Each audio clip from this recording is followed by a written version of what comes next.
Hello everyone, welcome to Study IQ. Study IQ के इस video में शुरू करते हैं 28 नवंबर के करंट अफेयर। अमेरिकी अंतरिक्ष संस्थान NASA, national aeronautical space agency का महत्वपूर्ण अंतरिक्ष यान, तो इनका काफी इंपॉर्टेंट ये अंतरिक्ष यान है इनसाइट लैंडर। ये भारतीय समयानुसार रात के लगभग 1:30 बजे 26 से 27 नवंबर की जो मध्य रात्रि थी, कौन से ग्रह पर उतरा? ये उतरा मंगल ग्रह पे। तो मंगल ग्रह पे जो मिशन है इसका नासा का, ये इनसाइट लैंडर, ये नाम आपको याद रखना है। नासा का मुख्यालय है वॉशिंगटन डीसी में। 20वां सार्क सम्मेलन किस देश में होने जा रहा है? SAARC, South Asian Association for Regional cooperation.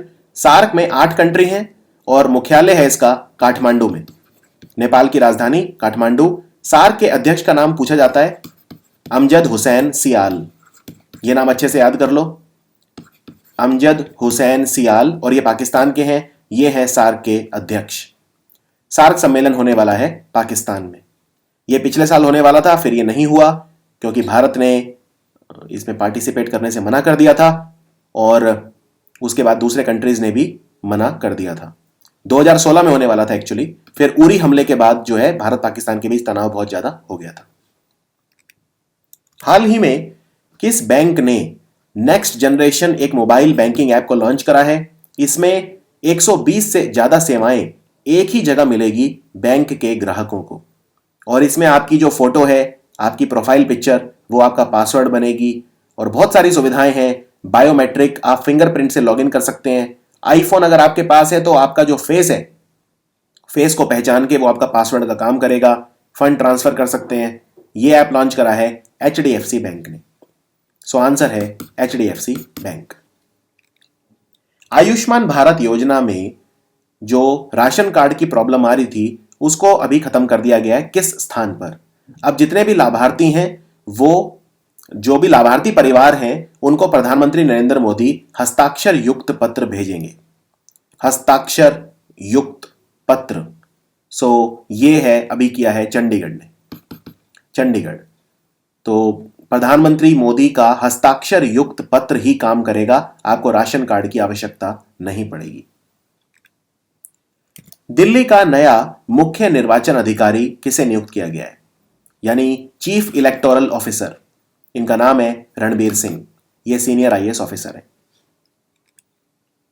किस कंपनी को भारत सरकार द्वारा मिनी रतन श्रेणी 1 का सम्मानित दर्जा मिला है?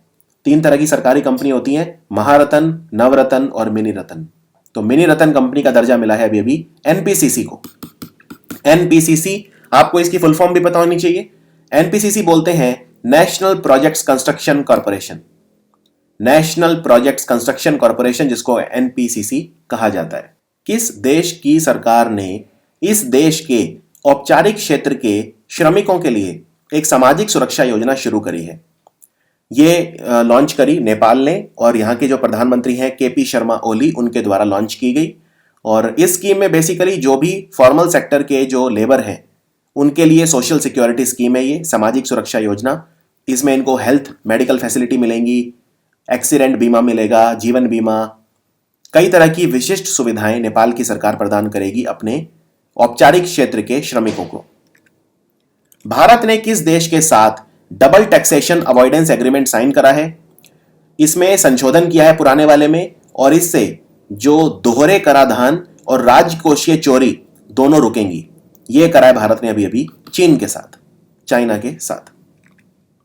भारतीय प्राणी सर्वेक्षण जो अभी अभी हुआ है, जूलॉजिकल सर्वे ऑफ इंडिया ने कराया है ये फॉनल डाइवर्सिटी के ऊपर भारतीय प्राणी सर्वेक्षण। इसके अनुसार भारतीय जीव प्रजातियों का कितने प्रतिशत हिस्सा अंडमान और निकोबार द्वीप समूह में है? अंडमान निकोबार हमारे लिए बहुत ज्यादा इंपॉर्टेंट है, क्योंकि भारत का 10% जो हमारी जीव प्रजातियां हैं वो अंडमान निकोबार में रहती हैं। सो आंसर है 10%। Indian Space Research Organisation ISRO ने उन्नत पृथ्वी अवलोकन के लिए, यानी remote sensing earth observation satellite, ये भारत का पहला हाइपर स्पेक्ट्रल इमेजिंग उपग्रह लॉन्च है। ये नाम क्या है इसका? इसका नाम है HySIS. HySIS, hyperspectral imaging satellite, very important. और जो रॉकेट का इस्तेमाल करा वो था PSLV C-43। गृह राज्य मंत्री किरण रिजिजू, ये हमारे मिनिस्टर ऑफ स्टेट है मिनिस्ट्री ऑफ होम अफेयर्स में, और हमारे गृह मंत्री हैं राजनाथ सिंह। तो किरण रिजिजू ने 27 नवंबर को नई दिल्ली में राष्ट्रीय आपदा प्रबंधन प्राधिकरण यानी नेशनल डिजास्टर मैनेजमेंट अथॉरिटी का कौन सा गठन दिवस का उद्घाटन किया? इसका ये 14वां गठन दिवस था, 14th एस्टेब्लिशमेंट डे। सो आंसर है 14th formation day of NDMA। The last emperor यानी आखिरी शहंशाह, द लास्ट एम्परर नाम की फिल्म के लिए ऑस्कर अवार्ड जीतने वाले कौन से डायरेक्टर हैं, कौन से निर्देशक हैं जिनका निधन हो गया? ये इटली के हैं, ये भी याद रखिए। इनका नाम है बर्नार्डो बर्टोलुची। बर्नार्डो बर्टोलुची, इन्होंने फिल्म बनाई थी लास्ट एम्परर और इनका निधन हो गया।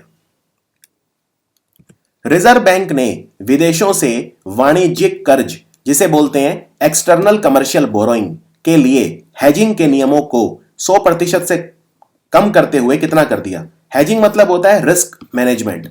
जब रिस्क कम करते हैं उसे हेजिंग बोला जाता है। तो 100% से कम करके जो हेजिंग के नियम है उनको कर दिया गया है 70%। भारत के नए मुख्य निर्वाचन आयुक्त कौन बने हैं? बहुत इंपॉर्टेंट क्वेश्चन है। चीफ इलेक्शन कमिश्नर कौन बने हैं? इनका नाम है मिस्टर सुनील अरोड़ा।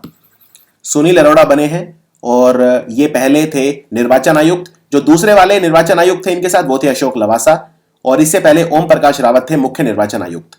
तो अब हमें एक अपॉइंटमेंट और देखने को मिलेगी अगले कुछ दिनों में, जो कि है निर्वाचन आयुक्त। क्योंकि एक तो होता है चीफ इलेक्शन कमिश्नर और दो होते हैं इलेक्शन कमिश्नर, यानी एक होता है मुख्य निर्वाचन आयुक्त और दो होते हैं निर्वाचन आयुक्त। तो अभी जो है जगह खाली हो गई एक निर्वाचन आयुक्त की, तो अब देखना होगा कि इनकी जगह अब कौन लेगा। व्हाट्सएप कंपनी के चीफ बिजनेस ऑफिसर ने अपना इस्तीफा दे दिया। इनका नाम क्या था? इनका नाम था नीरज अरोड़ा। ये इंडियन थे, तो ये इंपॉर्टेंट है। तो WhatsApp chief business officer Neeraj Arora ने इस्तीफा दे दिया है। व्हाट्सएप कंपनी शुरू करी थी ब्रायन एक्टन और जैन कूम ने। भारतीय अंग दान दिवस ये किस दिन मनाया गया? इंडियन ऑर्गन डोनेशन डे, ये मनाया गया 27 नवंबर को। 27 नवंबर। केंद्र सरकार और एशियाई विकास बैंक ने किस राज्य के लगभग 230 किलोमीटर राज्य राजमार्गों के उन्नयन और चौड़ीकरण के लिए 20 करोड़ डॉलर यानी 200 मिलियन डॉलर का ऋण लिया है? भारत ने एशियाई विकास बैंक से कौन से राज्य के लिए? यह लिया गया है बिहार के लिए। तो बिहार में जो वहां की 230 किलोमीटर की सड़कें हैं उनका जीर्णोद्धार किया जाएगा, उनको चौड़ा बनाया जाएगा। तो यह ऋण मिला है बिहार को। बाल देखभाल संस्थानों के बच्चों के लिए राष्ट्रीय उत्सव मनाया गया जिसका नाम था हौसला। हौसला 2018। यह कहां आयोजित किया गया? यह ministry of women and child development यानी कि महिला और बाल विकास मंत्रालय के द्वारा इनॉग्रेट किया गया। तो उनके जो सेक्रेटरी हैं राकेश श्रीवास्तव, उन्होंने इसका उद्घाटन किया। यह मनाया गया दिल्ली में। जो गुप्ता वंश था, गुप्ता युग, उसमें हलीवाकर मतलब क्या था? हलीवाकर क्या था? क्या यह एक तरह का कर था, टैक्स था, खेल था, उपकरण या जनजाति? तो हलीवाकर मतलब एक तरह का टैक्स था। ये निम्नलिखित में से कौन पुष्यमित्र शुंगा का उत्तराधिकारी बना? ये पुष्यमित्र शुंगा जो है इतने पॉपुलर क्यों है? क्योंकि जो आखिरी मौर्य राजा थे जिनका नाम था बृहद्रथ मौर्य, आखिरी मौर्य राजा कौन थे? बृहद्रथ मौर्य। उनकी हत्या करके राजा बन गया था पुष्यमित्र शुंगा। तो यही मौर्य वंश खत्म हो गया था। तो पुष्यमित्र शुंग के बाद जो राजा बने थे वो थे अग्निमित्र, जो इन्हीं के बेटे थे। किस वर्ष में नालंदा विश्वविद्यालय पूर्णतः नष्ट हो गया था? नालंदा विश्वविद्यालय को कई बार तोड़ा गया, और जैसे दूसरी बार तोड़ा गया था गौडास के द्वारा, जो गौड़ थे उन्होंने तोड़ा, फिर जो हर्षवर्धन राजा थे उन्होंने दोबारा बनवा दिया, लेकिन फिर सबसे लास्ट में तोड़ा जो मुस्लिम इन्वेडर थे, टर्की से आए थे, बख्तियार खिलजी। तो अगर पूछे कि नालंदा विश्वविद्यालय को पूरी तरह से तबाह किसने कर दिया था अंतिम बार, तो आंसर है बख्तियार खिलजी। तो ये तुर्की राजा थे, तुर्किश इन्वेडर थे। तो ये हुआ था 1193 एडी में। सो आंसर है 1193। सो ये था हमारा 28 नवंबर का वीडियो। अब बस हमारा एक वीडियो बचा है, वो है 29 नवंबर का। अगले कुछ ही मिनटों में आपके पास आएगा 29 नवंबर का वीडियो, और फिर हम अपना पूरा बैकलॉग खत्म कर चुके होंगे, और फिर हम कल से नए महीने का आगाज करेंगे। Thank you so much and take care.